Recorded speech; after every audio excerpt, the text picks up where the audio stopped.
Chapter 14 of Frankenstein, or the Modern Prometheus, by Mary Shelley.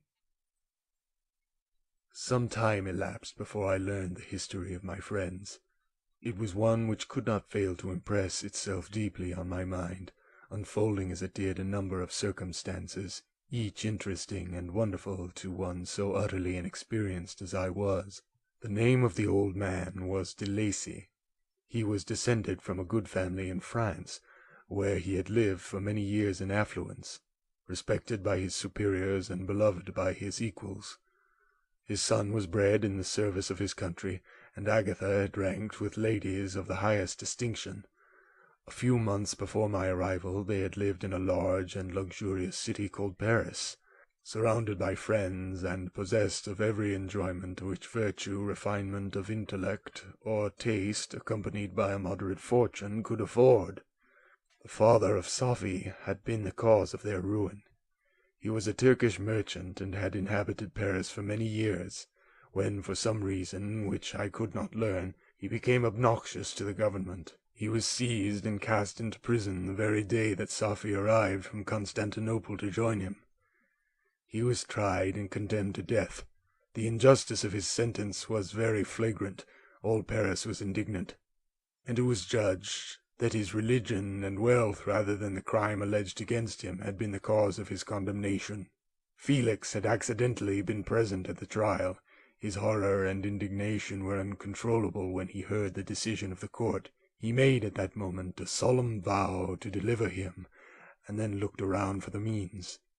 After many fruitless attempts to gain admittance to the prison, he found a strongly grated window in an unguarded part of the building, which lighted the dungeon of the unfortunate Mohammedan, who, loaded in chains, waited in despair the execution of the barbarous sentence. Felix visited the grate at night, and made known to the prisoner his intentions in his favor. The Turk, amazed and delighted, endeavored to kindle the zeal of his deliverer by promises of reward and wealth. Felix rejected his offers with contempt, yet when he saw the lovely Sophie, who was allowed to visit her father, and who by her gestures expressed her lively gratitude, the youth could not help owning to his mind that the captive possessed a treasure which would fully reward his toil and hazard.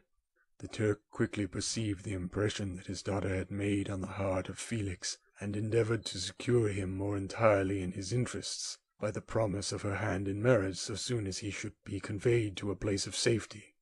Felix was too delicate to accept this offer, yet he looked forward to the probability of the event as the consummation of his happiness. During the ensuing days, while the preparations were going forward for the escape of the merchant, the zeal of Felix was warmed by several letters that he received from this lovely girl, who found means to express her thoughts in the language of her lover by the aid of an old man, a servant of her father who understood French. She thanked him in the most ardent terms for his intended service towards her parent, and at the same time she gently deplored her own fate.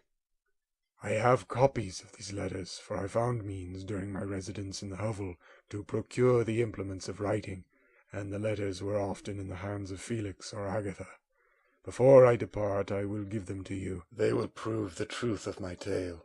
But at present, as the sun is already far declined, I shall only have time to repeat the substance of them to you. Sophie related that her mother was a Christian Arab, seized and made a slave by the Turks. Recommended by her beauty, she had won the heart of the father of Sophie, who married her. The young girl spoke in high and enthusiastic terms of her mother, who, born in freedom, spurned the bondage to which she was now reduced. She instructed her daughter in the tenets of her religion, and taught her to aspire to higher powers of intellect and an independence of spirit forbidden to the female followers of Mohammed.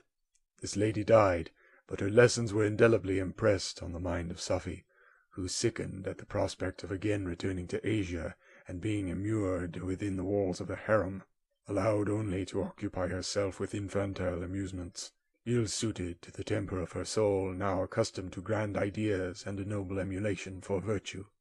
The prospect of marrying a Christian and remaining in a country where women were allowed to take a rank in society was enchanting to her. The day for the execution of the Turk was fixed, but on the night previous to it he quitted his prison, and before morning was distant many leagues from Paris. Felix had procured passports in the name of his father, sister, and himself. He had previously communicated his plan to the former, who aided the deceit by quitting his house under the pretence of a journey, and concealed himself, with his daughter, in an obscure part of Paris. Felix conducted the fugitives through France to Lyons, and across Mont Cenis to Leghorn, where the merchant had decided to await a favorable opportunity of passing into some part of the Turkish dominions. Sophie resolved to remain with her father until the moment of his departure, before which time the Turk renewed his promise that she should be united to his deliverer, and Felix remained with them in expectation of that event. And in the meantime he enjoyed the society of the Arabian, who exhibited towards him the simplest and tenderest affection. They conversed with one another through the means of an interpreter, and sometimes with the interpretation of looks, and Sophie sang to him the divine airs of her native country. The Turk allowed this intimacy to take place and encouraged the hopes of the youthful lovers, while in his heart he had formed far other plans. He loathed the idea that his daughter should be united to a Christian, but he feared the resentment of Felix if he should appear lukewarm, for he knew that he was still in the power of his deliverer, if he should choose to betray him to the Italian state which they inhabited. He revolved 1,000 plans by which he should be enabled to prolong the deceit until it might be no longer necessary, and secretly to take his daughter with him when he departed. His plans were facilitated by the news which arrived from Paris. The government of France were greatly enraged at the escape of their victim, and spared no pains to detect and punish his deliverer. The plot of Felix was quickly discovered, and Lacey and Agatha were thrown into prison. The news reached Felix, and roused him from his dream of pleasure. His blind and aged father and his gentle sister lay in a noisome dungeon, while he enjoyed the free air and the society of her whom he loved. This idea was torture to him. He quickly arranged with the Turk that if the latter should find a favorable opportunity for escape before Felix could return to Italy, Sophie should remain as a boarder at a convent at Leghorn. Then, quitting the lovely Arabian, he hastened to Paris, and delivered himself up to the vengeance of the law, hoping to free de Lacy and Agatha by this proceeding. He did not succeed. They remained confined for 5 months before the trial took place, the result of which deprived them of their fortune, and condemned them to a perpetual exile from their native country. They found a miserable asylum in the cottage in Germany, where I discovered them. Felix soon learned that the treacherous Turk, for whom he and his family endured such unheard-of oppression, on discovering that his deliverer was thus reduced to poverty and ruin, became a traitor to good feeling and honour, and had quitted Italy with his daughter, insultingly sending Felix a pittance of money to aid him, as he said, in some plan of future maintenance. Such were the events that preyed on the heart of Felix and rendered him, when I first saw him, the most miserable of his family. He could have endured poverty, and while this distress had been the meed of his virtue, he gloried in it, but the ingratitude of the Turk and the loss of his beloved Sophie were misfortunes more bitter and irreparable. The arrival of the Arabian now infused new life into his soul. When the news reached Leghorn that Felix was deprived of his wealth and rank, the merchant commanded his daughter to think no more of her lover, but to prepare to return to her native country.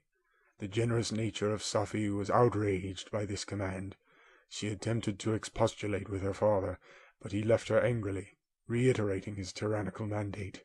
A few days after, the Turk entered his daughter's apartment, and told her hastily that he had reason to believe that his residence at Leghorn had been divulged, and that he should speedily be delivered up to the French government.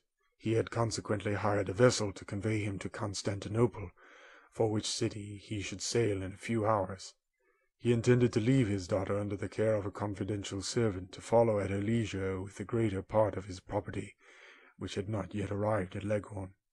When alone, Sophie resolved in her own mind the plan of conduct that it would become her to pursue in this emergency.